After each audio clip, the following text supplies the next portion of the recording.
बिस्मिल्लाहिर्रहमानिर्रहीम। अस्सलाम वालेकुम।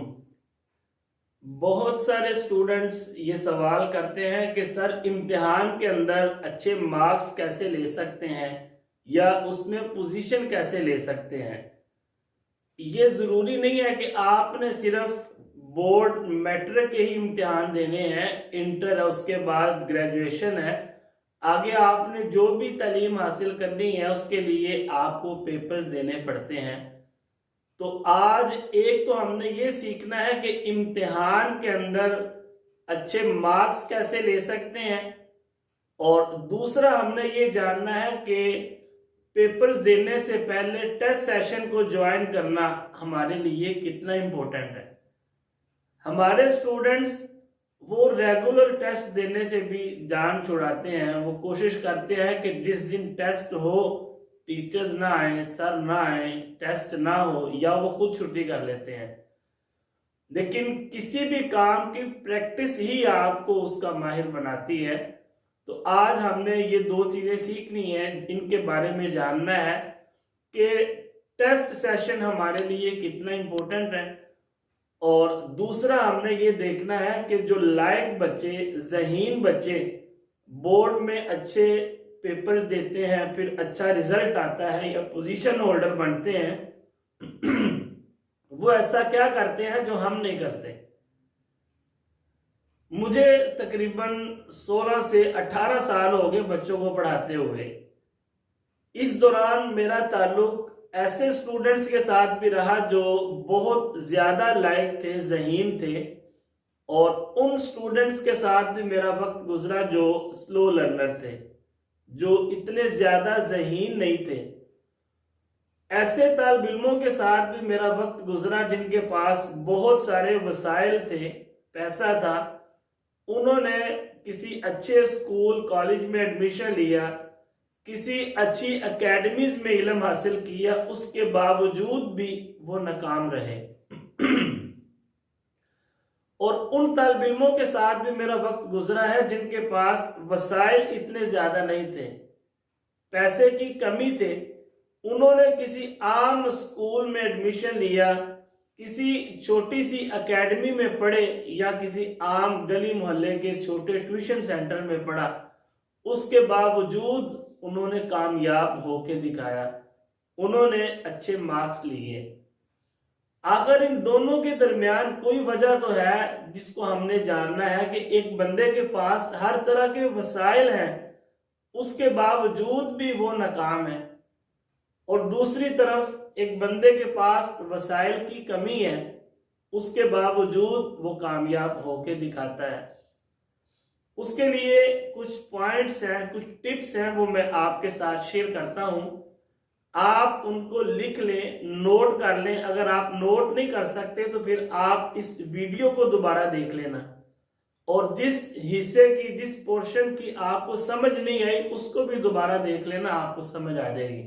फिर आपके लिए पेपर्स देना और उनमें पोजीशन हासिल करना, अच्छे मार्क्स लेना, ये आसान होगा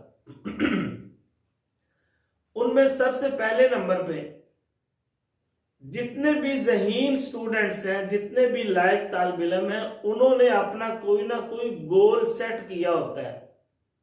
उन्होंने सोचा होता है कि हमने इतने परसेंट मार्क्स लेने हैं, इस सब्जेक्ट में इतने मार्क्स हासिल करने हैं।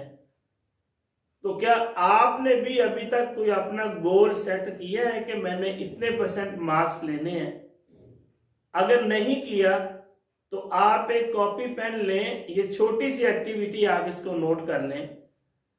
सबसे पहले आप काउंटिंग लिखें, पेपर लें, उसके ऊपर अपना नाम, अपनी क्लास, अब उसके बाद 1 2 3 6 7 8 जितने सब्जेक्ट हैं आप उतनी काउंटिंग लिख लें। अब सबसे पहले नंबर पे अपने सब्जेक्ट का नाम लिखें, इंग्लिश, मैथ, इसी तरह लाइन वाइज आप नीचे लिखते आए। उर्दू है, इंग्लिश है, फिजिक्स है, केमिस्ट्री है, बायो है, कंप्यूटर है, जो भी आपके सब्जेक्ट हैं आप उनको लाइन वाइज लिखते आए।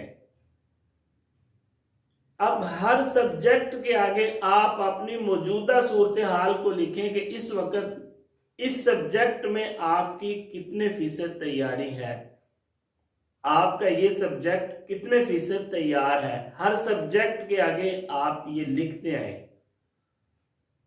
अब हर सब्जेक्ट के आगे आपने ये लिखना है कि मैंने इस सब्जेक्ट में कितने % मार्क्स हासिल करने हैं। उर्दू है, इंग्लिश, मैथ है, कंप्यूटर है, फिजिक्स, केमिस्ट्री है, आपने जितने भी सब्जेक्ट्स के नाम लिखे हैं उनके आगे अपनी मौजूदा सूरत हाल को लिखें कि आपकी कितने % तैयारी है, और हर सब्जेक्ट के आगे ये भी लिखें कि मैंने इसमें कितने % मार्क्स हासिल करने हैं। अच्छे जो बड़े टीचर्स हैं जिनका बहुत ज्यादा एक्सपोजर है, माहिरीनी तालीम, उनका कहना यह है कि अगर आपका कोर्स 70% तक भी तैयार हो जाता है तो उसमें 90% तक आप मार्क्स हासिल कर सकते हैं। लेकिन हमारा अलमिया यह है कि हमारी 70% भी तैयारी नहीं होती। कोर्स का मुकम्मल होना ज्यादा जरूरी नहीं है, ये बात ज्यादा इंपॉर्टेंट है कि आपकी तैयारी कितनी है, आपने कितने फीसद तक मार्क्स हासिल करने हैं, ये आपने साथ जरूर लिखना है। अब आपने इसको अपनी स्टडी टेबल पे, अपनी दीवार पे, अपने दरवाजे पे, किसी ऐसी जगह पे लगाना है जहां रोज आपकी नजर पड़े। इसको देख के आप मोटिवेट होते रहें, आपको तहरीक मिलती रहे कि यार मैंने इन सब्जेक्ट्स में इतने फीसद तक मार्क्स हासिल करने हैं, मेरी इतनी तैयारी हो गई है, इतनी तैयारी अभी बाकी रहती है। उससे अगला पॉइंट, जितने भी लायक स्टूडेंट्स हैं, जितने भी ज़हीन तालिब इल्म हैं, उनके पास मुस्तकबिल के कोई ना कोई ख्वाब होते हैं। उन्होंने सोचा होता है कि मैंने मुस्तकबिल में क्या बनना है, क्या करना है। किसी ने डॉक्टर बनना है, किसी ने इंजीनियर बनना है, किसी ने आईटी की फील्ड में जाना है, बिजनेसमैन बनना है।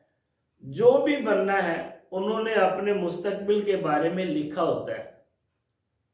तो क्या आपने अभी तक ये चीज नोट की है, ये लिखा है कि आप इल्म क्यों हासिल कर रहे हैं, आप मुस्तकबिल में क्या बनना चाहते हैं।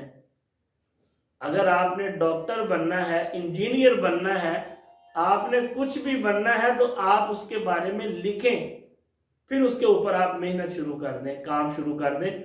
और इस चीज को भी आपने अपनी स्टडी टेबल पे लगाना है कि मुस्तकबिल में मैंने क्या बनना है। हमारे मुआशरे के अंदर जिस तरह बहुत सारे लोग ऐसे हैं जो सिर्फ जरूरत के मुताबिक काम करते हैं, दिहाड़ी वाली सोच रखते हैं माजरत के साथ कि यार बस काम चल रहा है ना, तो क्या जरूरत है एक्स्ट्रा मेहनत करने की, एक्स्ट्रा अपने आप को खपाने की क्या जरूरत है। इसी तरह बहुत सारे तालिब इल्म ऐसे हैं जो सिर्फ वक्त पास कर रहे हैं, जो सिर्फ वक्त को धक्का लगा रहे हैं। पेरेंट्स कहते हैं पढ़ लो, इस वजह से वो पढ़ रहे हैं या फिर इस वजह से पढ़ रहे हैं कि यार फारिग घर में बैठ के क्या करना है, चलो थोड़ी मेहनत कर लेते हैं। आप सोचें कि आप किस लिए इल्म हासिल कर रहे हैं, आप किस लिए पढ़ रहे हैं, किसके कहने पे पढ़ रहे हैं। आपने मुस्तकबिल में जो भी बनना है उसके बारे में आपने सोचना है, फिर उसके ऊपर आपने मेहनत करनी है, उसके मुताबिक आपने काम करना है।